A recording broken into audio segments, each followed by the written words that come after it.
पूरा जंगल में एक मैना रहती थी। वो बहुत अच्छा गाना गाती थी।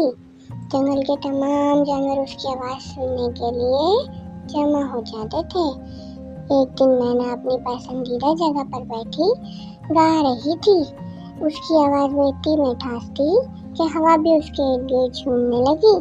अचानक एक कौवा उड़ता हुआ वहाँ आया और मैना से बोला, मैना, तुम बहुत अच्छा गाती हो।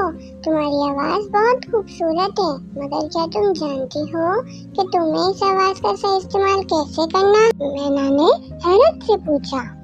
मुझे ऐसा लगता है, मैं तो सिर्फ अपनी खुशी के लिए गाती हूँ, कौवा बोला। लेकिन तुम्हें समझना चाहिए कि गाना सिर्फ खुशी के लिए नहीं, बल्कि अपने इर्द गिर्द की दुनिया को समझने के लिए भी होता है। उसने कौवे की बातें गौर से सुनी और बोली, क्या तुम्हारा मतलब है कि मुझे अपने गाने में कुछ मायने देना चाहिए?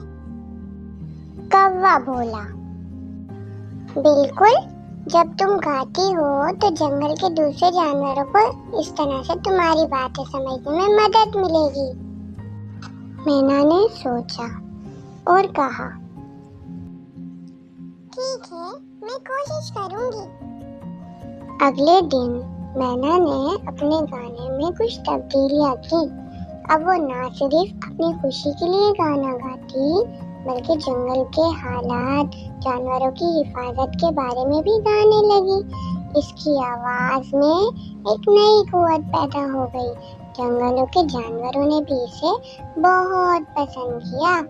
कुछ दिन बाद एक खतरा जंगल के करीब आया। एक बड़ा शिकारी वहां आया जो जानवरों को पकड़ने के लिए आया था।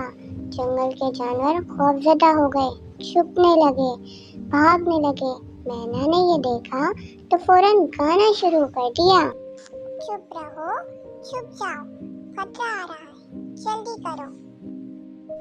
जानवरों ने मैना की आवाज सुनी, उसकी बात पर अमल किया। वो उन सब ने छुपकर अपनी जान बचाई। कौवा मैना का गाना सुनकर आया और बोला, मैना, तुमने वाकई सही काम किया। तुम्हारी आवाज ने हमें बचा लिया। मैना ने मुस्कुराकर जवाब दिया, शुक्रिया कौवा, तुम्हारी नसीहत का असर हुआ। अब मैं जानती हूँ कि गाने का मकसद क्या होता है। इस वाक़ये के बाद जंगल के तमाम जानवर मैना की इज्जत करने लगे, इसे अपनी रहनुमा समझने लगे। कौवे ने भी मैना की तारीफ की और कहा, देखो, अब तुम्हारी आवाज सिर्फ खूबसूरत ही नहीं, बल्कि ताकतवर भी है।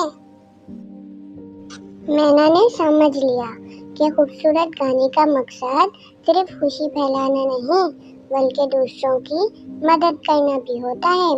इसने अपनी आवाज को ताकतवर बना लिया और जंगल के लिए एक मिसाल बन गई। इस तरह मैना और कौवे की दोस्ती पूरे जंगल में हमेशा याद रखी जाने लगी। जंगल के जानवरों ने जान लिया कि मिलकर काम करने से, एक दूसरे का ख्याल रखने से वो हर खतरे का मुकाबला कर सकते हैं।